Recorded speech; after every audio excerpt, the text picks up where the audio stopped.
კოცნების დეპუტატის შვილი დაიჭირეს და 2 დღით პატიმრობა მიუსაჯეს.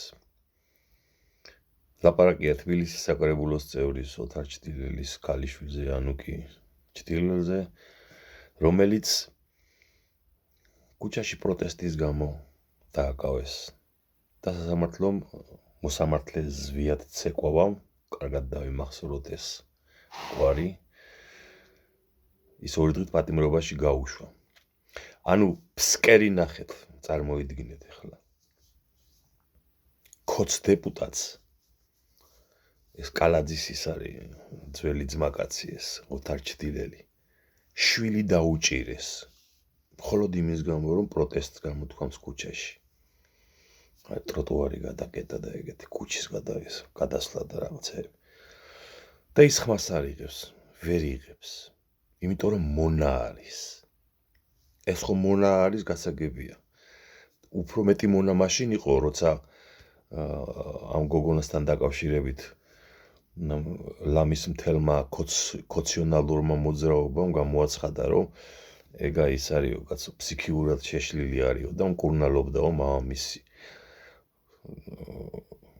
წარმოიდგინეთ.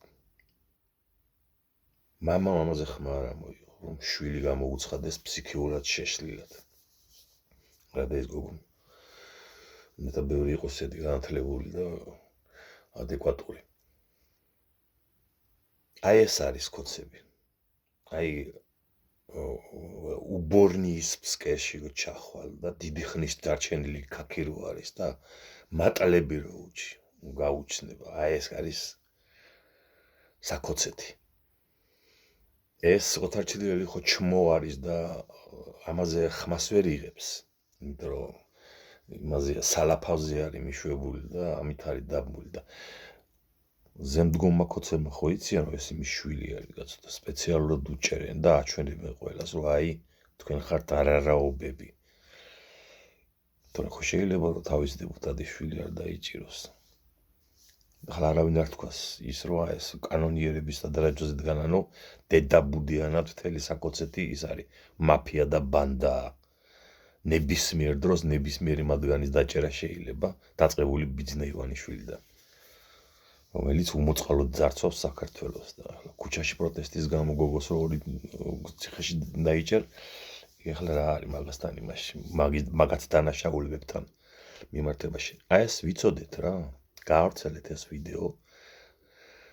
რა ფსკერი ხართ, ქოცი ქალებო და ქოცო კაცებო, აი ეს არის თქვენი საკოცეთი. თქვენც ეგრე მოგექცევიან და ხმას ვერ ამოიღებთ, იმიტომ რომ მოდგმით მონები ხართ. შვილებსაც რომ მოგიკლავდნენ ხო და გიკლავდნენ, მაინც ეგრე გაყურსულები იჯდებით და ამის საფრთხე არსებობს სად რომელ შადრევანში ან რომელ კანაოში, რომელიც არ არის შემოფარგლული კალაძის მიერ მოგიკვდება შვილი, არავინ არ იცის. ვის როდის მოგდება რომელ ბჯალად პოლიციელს სროლის ატეხვა ჰაერში დამთვრას გამძღარს, არავინ არ იცის. ვინ რომელი იმით რა ქვია შავი სამყაროს ბაირამობაზე წამოეგება, არავინ არ იცის. იმიტომ რომ საქართველოში რუსული ბოსელი არის უკანონობის და უსამართლობის და აი ამიტომ არ უნდათ ევროპაში ხო ამისთან რაღაცებს ვინ გაგაბედინებს თავს მოგაჭამენ აქვია სამსახურეობრივი მანქანა რომ გამოიყენო არასწორად თან არც აყავთ ახლა იქ სამსახურეები ველოსიპედებით დადიან პრემიერ-მინისტრები. კარგი. გააცელეთ და ვიცოდეთ როგორ რუსულ ბოსელში აღმოაჩინა საქართველოს ბორიამ.